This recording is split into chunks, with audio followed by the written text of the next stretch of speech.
Pertandingan antara Tunisia versus Prancis di Piala Dunia 2022 berakhir dengan skor tipis 1-0 bagi kemenangan Tunisia yang telah dilaksanakan pada Rabu 30 November pukul 22 waktu Indonesia Barat. Bermain di Stadion Education City, Tunisia mencetak satu-satunya gol melalui Wabi Katzerei menit ke-58. Sedangkan Prancis harus takluk dari Tunisia karena tidak mencetak gol sama sekali. Hasil kekalahan itu sejatinya tidak berpengaruh kepada Prancis karena Prancis sudah memastikan diri lolos ke babak 16 besar.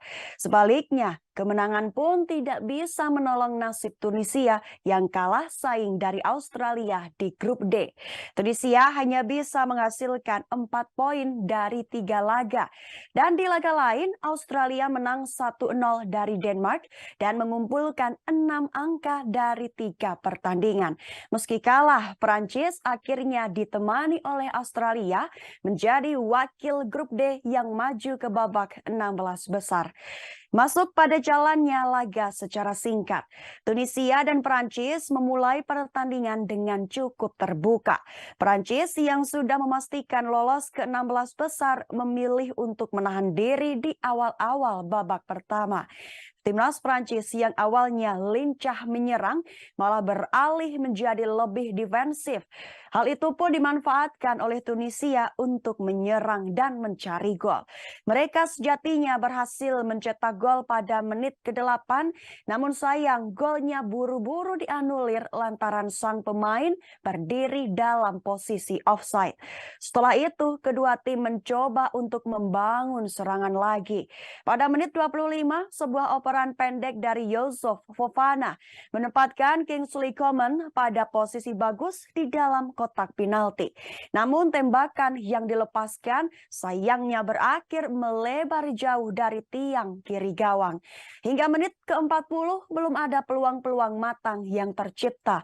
Prancis cenderung bermain aman, sedangkan Tunisia mengalami kebuntuan dalam membangun serangan layaknya di awal babak pertama. Alhasil, skor babak pertama antara Tunisia versus Prancis berkesudahan dengan skor sama kuat 0-0. Pada babak kedua, Tunisia lebih ngotot dalam menyerang, tapi tidak lama Prancislah yang sukses mencuri gol. Tepat pada menit 58, Wabi Katzerei melakukan aksi dribbling ciamik dari lapangan tengah. Ia melewati beberapa pemain Prancis untuk akhirnya menaklukkan gawang Stef Mananda. Skor menjadi 1-0 untuk keunggulan Tunisia. Setelah tertinggal, Prancis langsung mengubah susunan pemain. Mereka mulai memainkan para penggawa terbaik untuk mengejar ketertinggalan. Namun segala daya dan upaya yang mereka lakukan tetap tidak membuahkan hasil. Saat mereka makin frustasi, Antoine Griezmann tampil sebagai pahlawan. Ia mencetak gol telat di menit ke-90 plus 8. Namun gol Griezmann itu tidak dianggap lantaran ada pemain Prancis yang dianggap offside. Hingga berakhirnya laga, skor akhir Tunisia versus Prancis tetap 1-0 di Piala Dunia 2022. Terima kasih sudah nonton. Jangan lupa like, subscribe, dan share ya.